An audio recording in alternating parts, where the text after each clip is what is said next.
Hello, नमस्कार. श्री स्वामी समर्थ. आपल्या चॅनलमध्ये तुम्हा सर्वांचं मी खूप मनापासून स्वागत करते. तर येत्या 27 ऑगस्ट 2025 बुधवार रोजी आपल्या सर्वांच्या घरी गणपती बाप्पाचं आगमन होणार आहे. या दिवशी गणेश चतुर्थी, तर आपण अगदी शुद्ध भावाने आज गणपतीची प्राणप्रतिष्ठा करणार आहोत. आजच्या व्हिडिओत आपण कोणतेही संस्कृतमधले मंत्र स्तोत्र न म्हणता अगदी आपल्या मराठी भाषेमध्ये सोप्या पद्धतीने गणपतीची घरच्या घरी प्राणप्रतिष्ठा कशी करायची मी तुम्हाला अगदी सोप्या पद्धतीने दाखवणार आहे. तर व्हिडिओ शेवटपर्यंत नक्की बघा.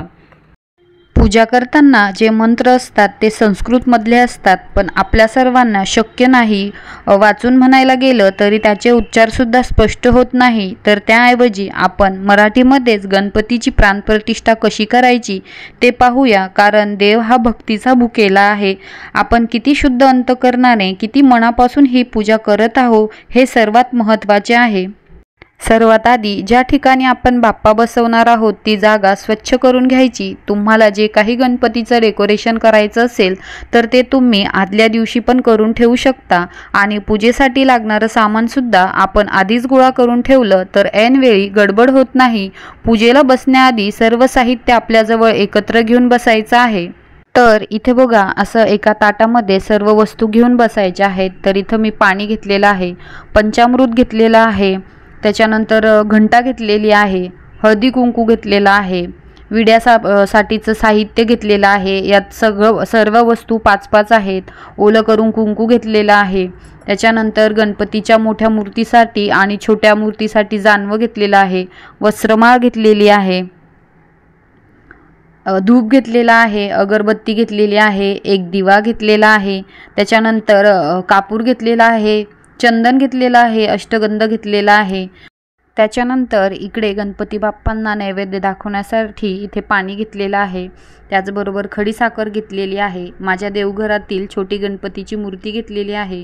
बाप्पासाठी गुळ खोबऱ्याचा नैवेद्य घेतलेला आहे आणि ही पण माझ्या देवघरातीलच मूर्ती आहे, पण इथे दाखवण्यासाठी मी हीच घेतलेली आहे. आणि तुम्ही जर बाजारातून बाप्पांची मूर्ती आणाल तर ती अशा प्रकारे झाकून आणायची आहे. आणि इथे तांदूळ घेतलेले आहे, विड्याची पानं घेतलेली आहे, कलश स्थापनेसाठी एक कलशामध्ये पाणी घेतलेलं आहे, त्याचबरोबर नारळ घेतलेला आहे, फुलं घेतलेली आहेत, दुर्वा घेतलेल्या आहेत आणि गणपती बाप्पासाठी हार घेतलेला आहे. आणि कलशात टाकण्यासाठी एक सुपारी आणि 1 रुपयाचं नाणेही मी घेतलेले आहे. तर अशा प्रकारे सर्व साहित्य आपल्याला गणपती स्थापनेसाठी लागणार आहे. तर हे सर्व तुम्ही अगोदरच जमा करून ठेवायचं आहे. तुम्ही गणेशाची मूर्ती बाजारातून खरेदी केल्यानंतर ती येताना झाकून आणावी. एखाद्या लाल वस्त्राने किंवा कोणत्याही नवीन वस्त्राने ती मूर्ती झाकून आणायची आहे. तर या ठिकाणी मी एका टेबलावरती नवीन वस्त्र टाकलेलं आहे, खाली बसण्यासाठी आसन घेतलं आहे, टेबलावरती पाट ठेवून त्यावर लाल वस्त्र टाकून घेतलेलं आहे. हे वस्त्र नवीनच घ्यायचं आहे. त्याच्यावरती तांदळाने स्वस्तिक काढून घ्यायचं आहे. तर आता आपण पूजेला सुरुवात करूया. तर गणपतीच्या उजव्या बाजूला आपल्याला दिव्याची स्थापना करून घ्यायची आहे. थोड्याशा अक्षता टाकून त्यावर हळदी कुंकू वाहिलेला आहे आणि वरती आपण एक दिवा प्रज्वलित करणार आहोत. तर हा दिवा शक्यतो अखंड असावा. त्याची हळदी कुंकू अक्षता वाहून पूजा करून घ्यायची आहे. त्यानंतर आपण स्वतःलाही हळदी कुंकू लावून घ्यायचं व पुरुषांनी चंदनाचा टिळा लावावा. यानंतर आपण आधी कलश मांडून घेऊया. कलशावर ओल्या कुंकुवाने स्वस्तिक आणि 5 नाम मोडून घ्यायचे. त्यानंतर कलशामध्ये हळदी कुंकू, अक्षदा, सुपारी, नाणं, दुर्वा आणि 1 फूल टाकायचं आहे. त्याच्यानंतर कलशामध्ये 5 विड्याची पानं किंवा 5 आंब्याची पानं घालू शकता. नंतर त्यावर नारळ ठेवायचा आहे. नारळाची शेंडी वरच्या बाजूला येईल अशा प्रकारे नारळ ठेवून घ्यायचा आहे. तर आता हा कलश गणपती बाप्पांच्या उजव्या बाजूला ठेवायचा असतो. कलशाखाली तांदळाची रास ठेवून घ्यायची आहे. त्याच्यावरती हळदी कुंकू वाहून आपण तो कलश स्थापित करणार आहोत. तर लगेच आपण कलशाचीही पूजा करून घेऊया. तर कलशाला सर्वात प्रथम हळद लावावी, नंतर कुंकू लावावे, त्यानंतर थोड्या अक्षता अर्पण कराव्या, एखादं फूल अर्पण करायचं आहे. त्याच्यानंतर आपल्याला आचमन करायचं आहे. 3 वेळा देवांची नावं घ्यायची आहे. 3 वेळा पाणी हातात घ्यायचं, ते प्यायचं आणि 4थ्या वेळेस पाणी ताम्हणात सोडायचं आहे. पहिले वेळेस पाणी घेऊन म्हणायचं आहे ओम केशवाय नमः, दुसऱ्यांदा पाणी घेऊन म्हणायचं आहे ओम माधवाय नमः, आणि तिसऱ्यांदा पाणी घेऊन म्हणायचं आहे ओम गोविंदाय नमः, आणि चौथ्या वेळेस पाणी ताम्हणात सोडायचं आहे आणि म्हणायचं आहे ओम नारायणाय नमः, ओम विष्णवे नमः। जेव्हा आपण आचमन करतो तेव्हा आपल्या मनाची आंतरिक शुद्धी होत असते।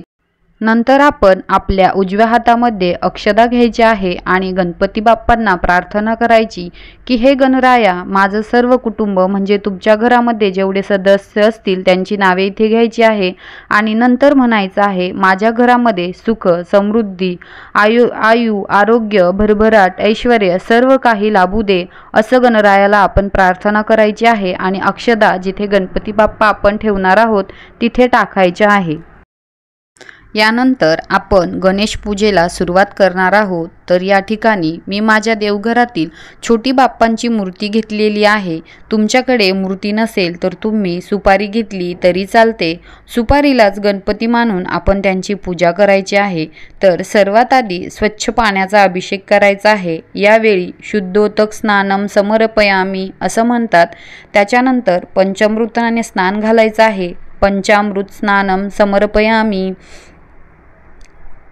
पंचामृत स्नानम समर्पयामी। त्याच्यानंतर पळीमध्ये पाणी घ्यायचं आहे। त्यामध्ये थोडेसं हळदी, कुंकू आणि काही फुलांच्या पाकळ्या घ्यायच्या आहे आणि त्यांनी आपण गणपती बाप्पांना स्नान घालणार आहोत। याला अर्घस्नान असं म्हणतात।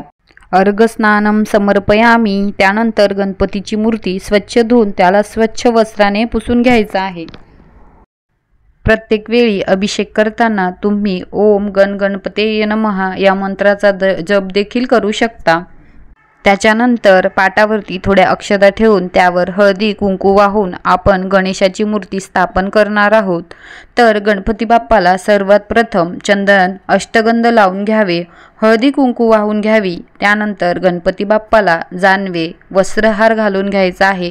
प्रत्येक वस्तू बाप्पाला वाहताना म्हणायचं आहे हे गणपती बाप्पा, मी तुला आता फूल वाहते आहे, मी तुला आता अक्षदा वाहते आहे असं आपण म्हणू शकतो। पुरुष असले तर मी वाहतो आहे असं म्हणावं, स्त्री असेल तर मी वाहते असं म्हणावं। त्यानंतर एक पाण्याचा चौकोनी मंडल करून आपण त्या ठिकाणी गुळ खोबऱ्याचा नैवेद्य गणपतींना दाखवणार आहोत। त्यानंतर गणपतीला धूप दीप दाखवायचा आहे आणि म्हणायचं आहे धूपम दर्शयामी दीपम दर्शयामी। नाही जमले तर आपण म्हणू शकता हे बाप्पा, मी तुम्हाला धूप दाखवत आहे, दीप ओवाळत आहे। यानंतर आपण गणपतीसमोर 5 विडे ठेवणार आहोत। तर प्रत्येकी 2 पाने असे आपल्याला 5 विडे ठेवायचे आहेत। तर आपण जे विड्याचे साहित्य घेतलं होतं तर ते प्रत्येक विड्यावरती आपण ठेवून घेणार आहोत।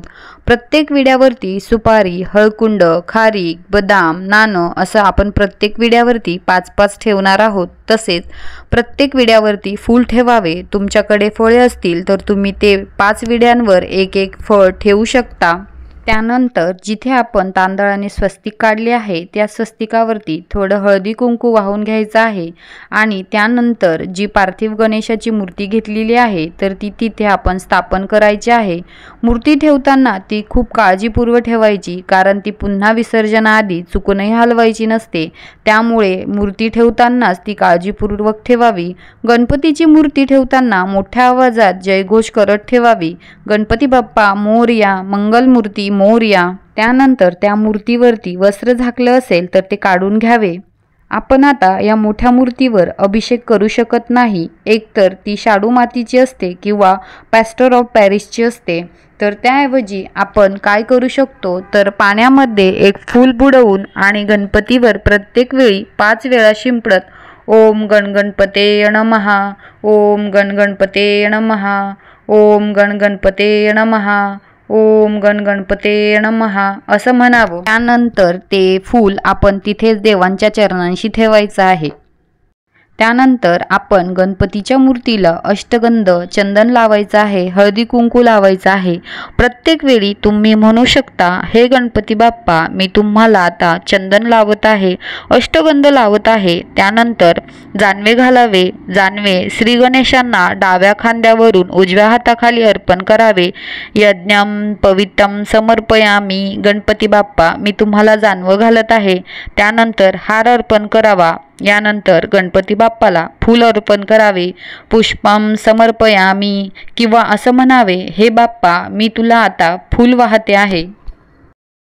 यानंतर आपण गणपतीच्या मूर्तीमध्ये प्राण आणणार आहोत। त्यासाठी आपल्याला आपला उजवा हात गणपतीच्या हृदयावरती ठेवायचा आहे आणि आपला डावा हात आपला स्वतःच्या हृदयावरती ठेवायचा आहे आणि डोळे बंद करून म्हणायचं आहे, हे गणपती बाप्पा आम्ही आमच्या हृदयातले प्राण तुमच्या हृदयात प्रतिष्ठापित करत आहोत, तर तुमच्यामध्ये प्राण येऊ द्या असं आपण म्हणायचं आहे। त्यानंतर आपण एक दुर्वाची जुडी घ्यायची आहे, ती थोडीशी तुपात बुडवायची आणि गणपती बाप्पांना लावायची।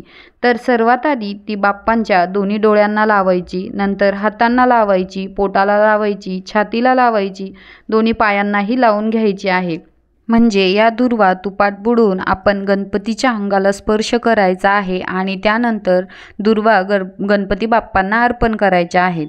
त्याच्यानंतर आपण विड्याचीही पूजा करून घ्यायची आहे। तर प्रत्येक विड्यावरती हळदी कुंकू व्हायचं आहे, थोड्या अक्षता टाकायच्या आहे, फुलं अर्पण करायची आहे आणि श्री गणेशाय नमः, श्री सिद्धिविनायकाय नमः असा मंत्र म्हणायचा आहे। विड्याची पूजा करून घेतल्यावर आपण घंटीचीही पूजा करून घ्यायची। हळदी कुंकू फूल अक्षता वाहून आपण घंटीची पूजा करून घ्यावी।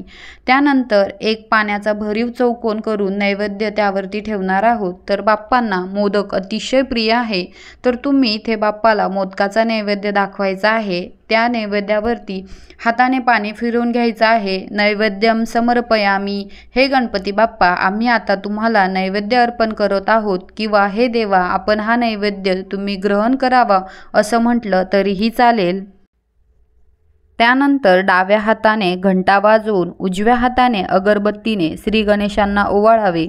गणेशाची पूर्ण पूजा होईपर्यंत आपल्या मुखामध्ये गणपतीचे नामस्मरण करावे किंवा गणपतीचा एखादा मंत्र म्हणावा। त्यानंतर सहकुटुंब सहपरिवार एकत्र येऊन गणपतीची आरती करावी। त्यानंतर घरातील सर्व सदस्यांनी गणपतीला प्रार्थना करावी की तुझी कृपादृष्टी आमच्या कुटुंबावर अखंड राहू दे, अशी मनोभावे प्रार्थना करावी। आरती झाल्यावर घालील लोटांगण म्हणत स्वतःभोवती प्रदक्षिणा घालावे। त्यानंतर मंत्र पुष्पांजली अर्पण करावी। फूल किंवा फुलाच्या पाकळ्या अक्षता आपण श्री गणेशाच्या चरणांपाशी व्हायच्या आहेत। त्यानंतर घरातील सर्व सदस्यांनी गणपतीला मनोभावे नमस्कार करावा आणि शेवटी क्षमा प्रार्थना करावी की ही पूजा करताना माझ्याकडून कळत नकळत एखादी चूक घडली असेल तर मला क्षमा करावी, माझ्या पूजेचा तुम्ही स्वीकार करावा। तर अशा प्रकारे तुम्ही सुद्धा घरच्या घरी एकदम साध्या सोप्या पद्धतीने गणपती बाप्पाची स्थापना करू शकता। जर तुम्हाला माझे पूजेचे व्हिडिओ आवडत असतील तर मला कमेंट करून नक्की सांगा। चॅनलवर नवीन असाल तर सबस्क्राईब, लाईक, शेअर करायला विसरू नका। धन्यवाद। श्री स्वामी समर्थ।